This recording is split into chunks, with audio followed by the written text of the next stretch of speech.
Pathways to Poverty, Calgary Climate Strategy, Pathways to 2050. Hi, I'm Michelle Sterling for Friends of Science Society. Calgary is planning to spend $87 billion on a climate plan. And we received a letter from an interested citizen in Calgary, and I've adapted it into a PowerPoint to make some points for you to consider about this proposed strategy. Now, I want to mention I was born in Calgary. My grandmother attended the first Calgary Stampede on her honeymoon.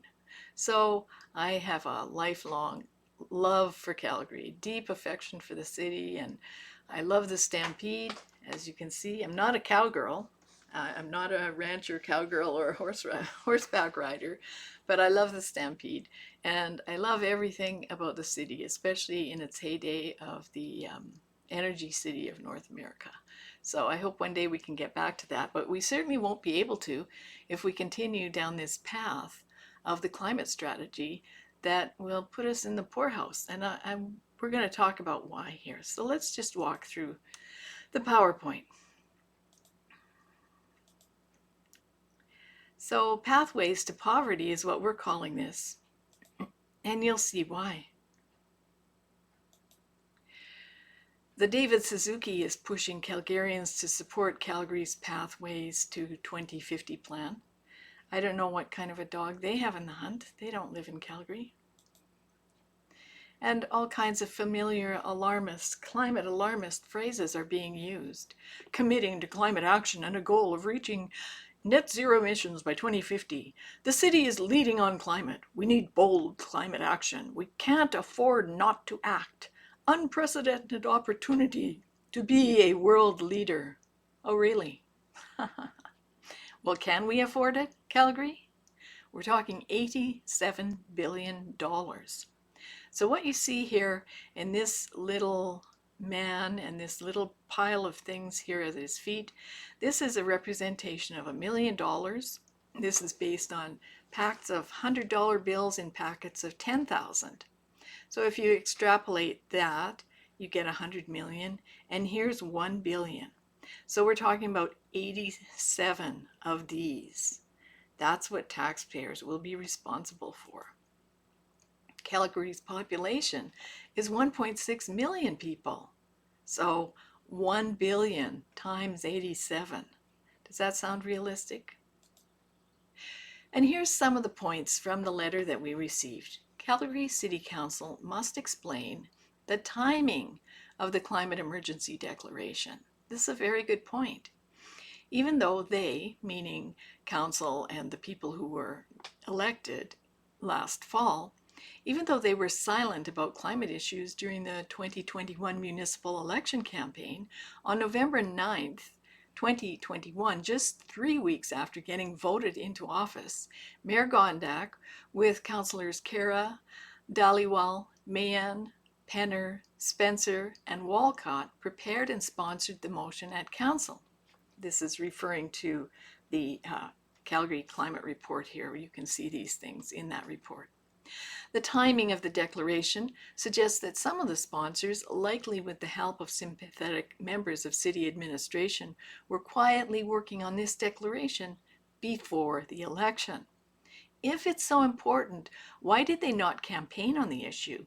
Or was it because it was recognized as a vote-losing proposition? Calgary City Council must explain the duration of the climate emergency. Normally, emergencies require urgent and immediate action to avert imminent danger or harm, and once that's passed, life returns to normal, such as when the federal government invoked the Emergencies Act last winter. In this case, is the emergency supposed to continue indefinitely, like a permanent COVID lockdown? Even the Intergovernmental Panel on Climate Change doesn't claim there's a climate emergency, and they're supposed to be the world authority on climate. In the latest IPCC assessment, AR6, the only references to climate crisis or climate emergency appear in the WG1 report, section 1, 2, 3, 4, which is media coverage of climate change. The claimed climate crisis or emergency is a media and social phenomenon and not a scientific one. Calgary Council must explain the reasons for the declaration. Among the reasons given for the declaration, Appendix 2, page 88, is a statement that Calgary and Alberta suffered 6 out of the 10 costliest Canadian natural disasters on record, with no details provided. If this refers to wildfire damages, like Slave Lake of 2011, Fort McMurray in 2016, the reasons for the massive damage were poor forest management and insufficient setback between buildings and the edges of forests. And actually, I can tell you that in the case of Slave Lake, it was arson. And the Calgary flood of 2013 was a weather event exacerbated by poor management of water flows in the rivers prior to the event. And if you look at our report, which is called, excuse me, if you look at our report, called Facts versus Fortune Telling, where we rebut the Alberta Climate Plan prepared by Catherine Hayhoe and Ann Stoner, you'll find that the 8 of the worst floods in Calgary's history were before 1933, and 2 of those had higher flows than the 2013 flood. So that was long before anyone ever thought humans affected climate change. So Calgary's downtown is built on a floodplain, and floods are a constant hazard. Mitigation measures like the Springbank Dry Dam will protect against future flooding at far less cost than spending billions to achieve net zero. Calgary Council must explain the cost of the mitigation plan to reduce GHG emissions. The plan has an estimated cumulative capital cost of $87 billion by 2050, or $3.1 billion per year. That's in the agenda, page 3. Since Calgary's net expenditures for 2022 are $4.5 billion, the mitigation cost alone would represent 69% of all current municipal services. Even the most ardent climate activists on council must realize that such an increase in city-financed expenditures for the next 3 decades won't fly with the electorate.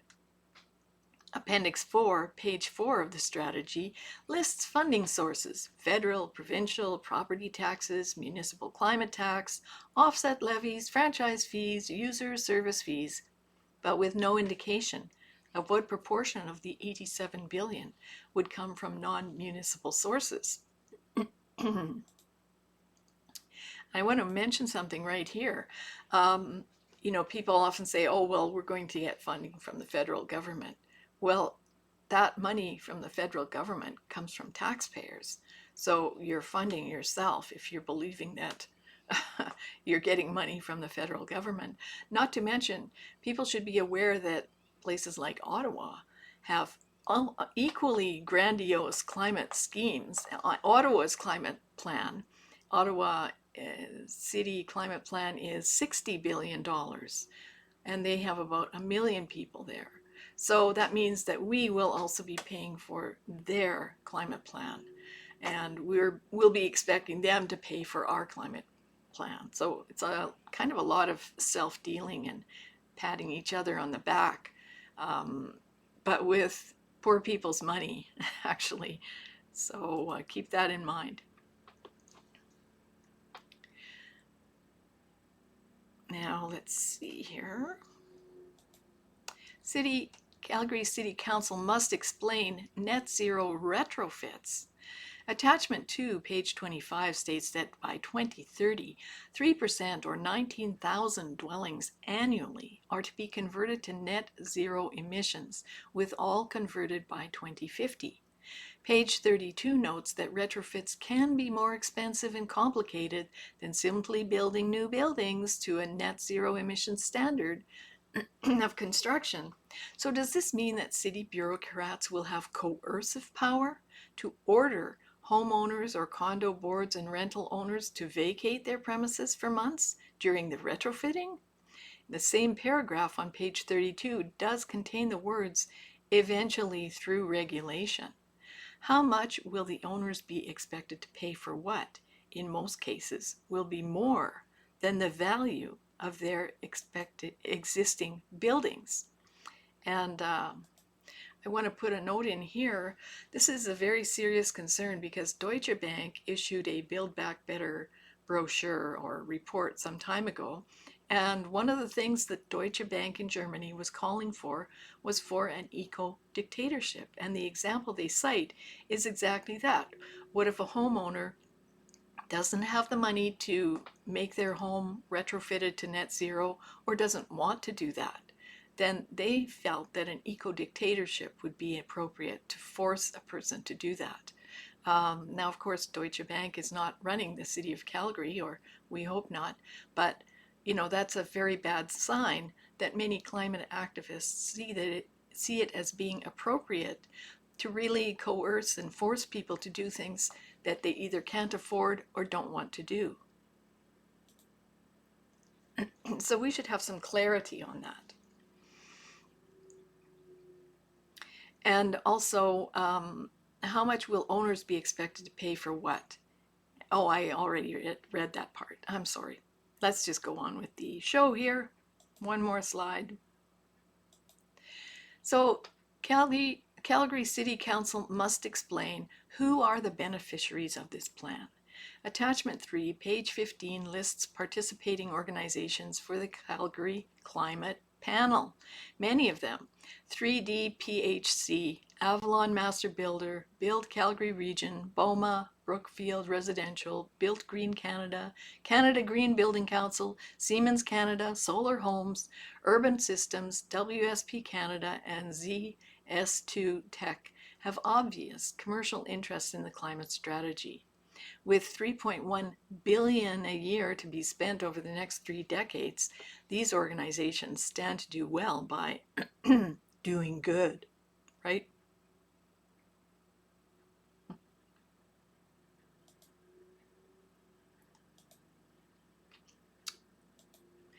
And Calgary City Council must explain, will City Hall bureaucracy be expanded?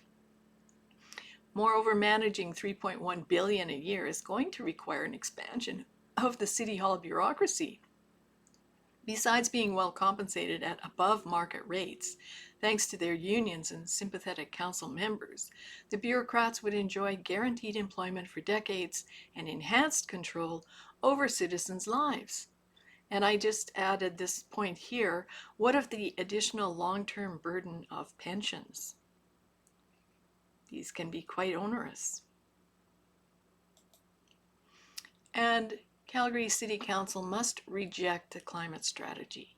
In view of the foregoing, implementing the proposed climate strategy would make Calgary less prosperous because of all the money being diverted into activities that would make no measurable improvement to air quality or health. In fact, many of the 19,000 households per year being evicted while their dwellings undergo expensive retrofitting would suffer mental health impacts. The only beneficiaries from the strategy would be rent seekers with commercial interests and bureaucrats. Council should reject the climate strategy and get back to fundamental purpose of local government, providing daily municipal services to citizens.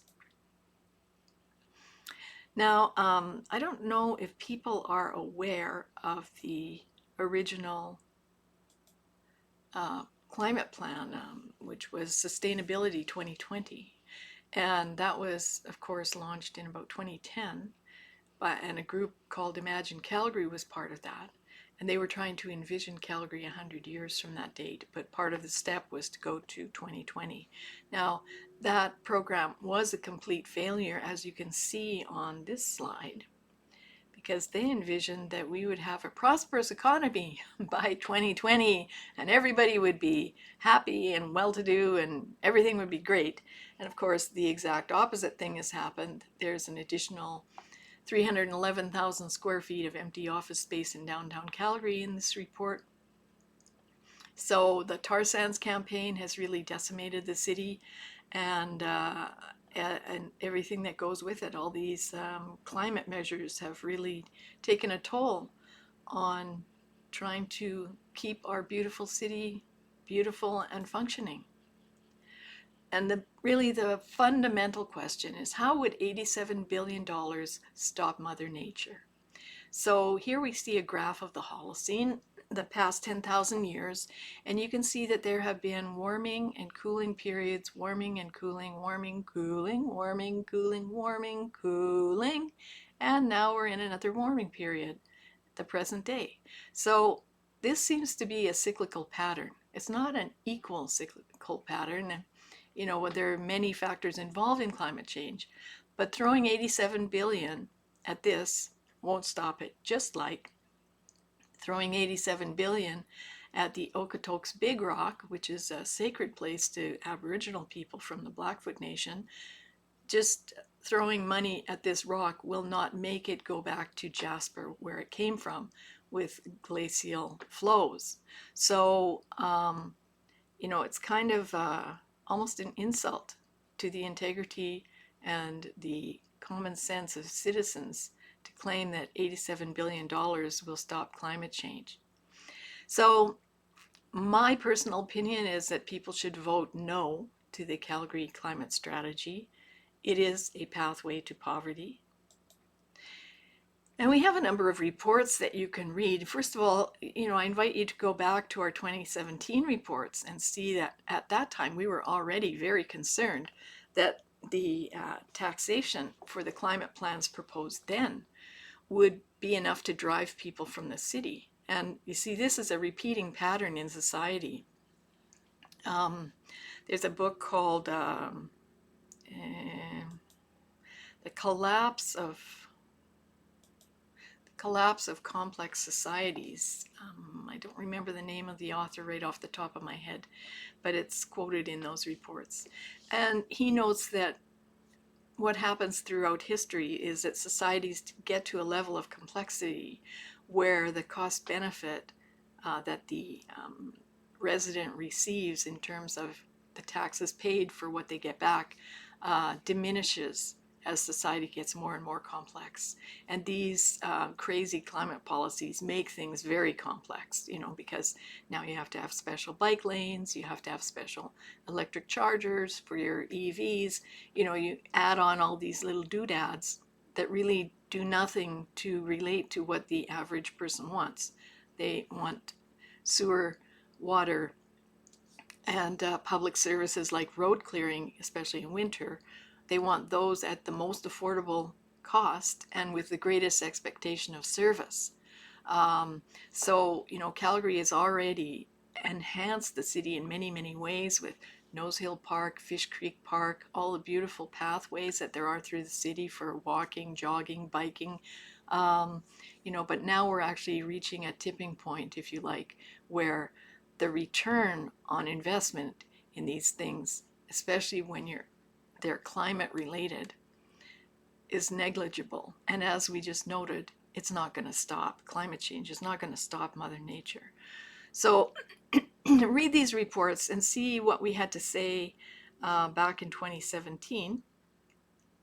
And then, of course, we have a more recent report, which is about Calgary's climate emergency declaration, and we have quite a bit of information there. What's very important to note is this thing here. This is called the RCP scenarios graphs. And where did the climate emergency come from? It came from people misusing this line here, which is called RCP 8.5.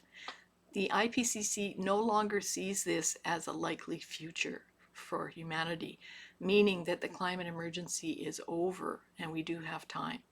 Now, also you'll be told that wind and solar are the cheapest, it's free power, everything's going to be great. You really need to read these two reports.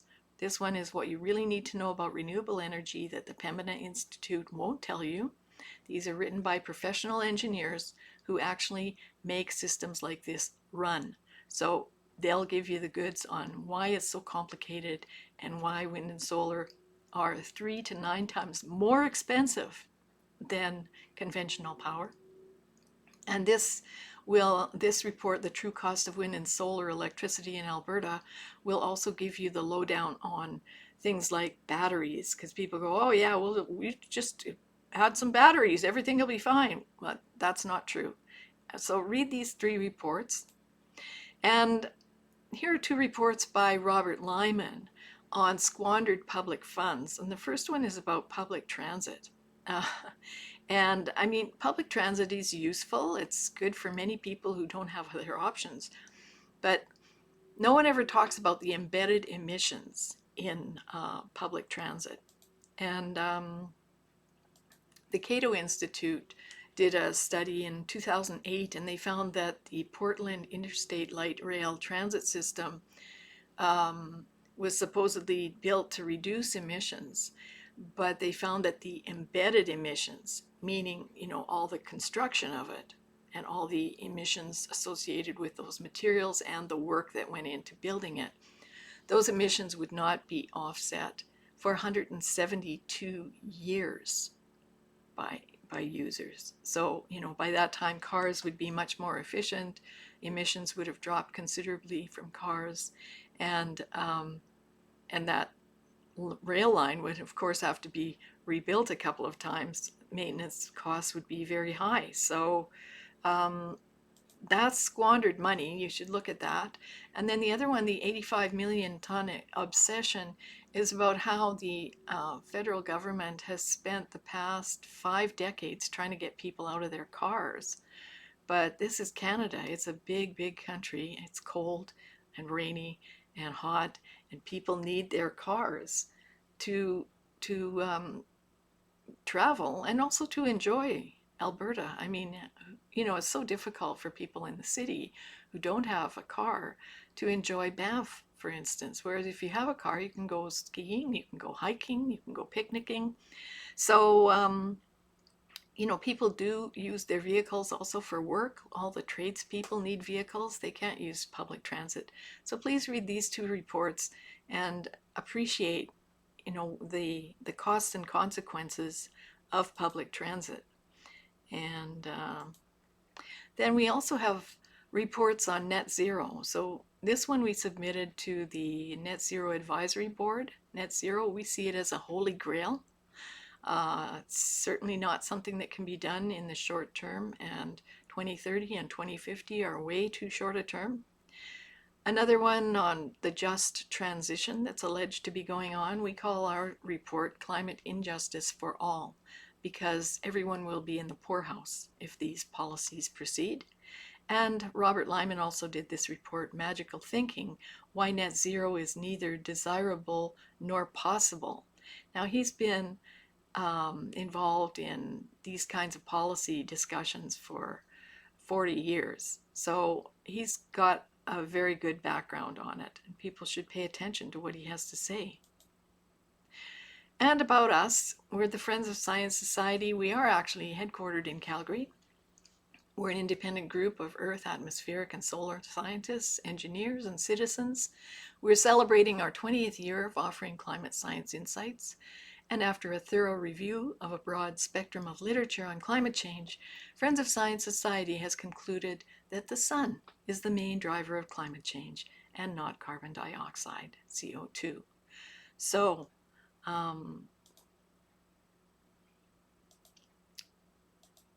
there's a little food for thought. I hope that you will consider what we had to say here, have a look at our reports.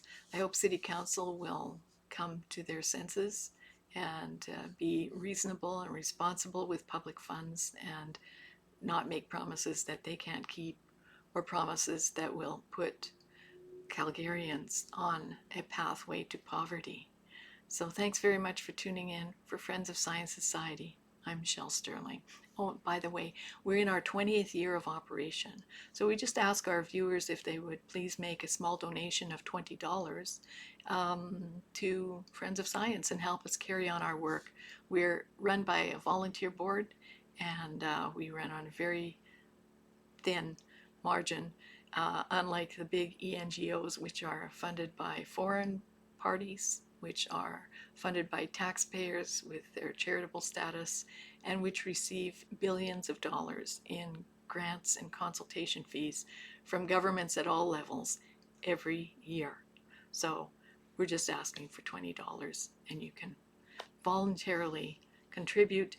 You can do an e-transfer, contact@friendsofscience.org, or you can join us, become a member on our main website, or you can donate there. So thanks again for listening, and I hope we have a really great stampede this year. Yeehaw! Yahoo! Okay.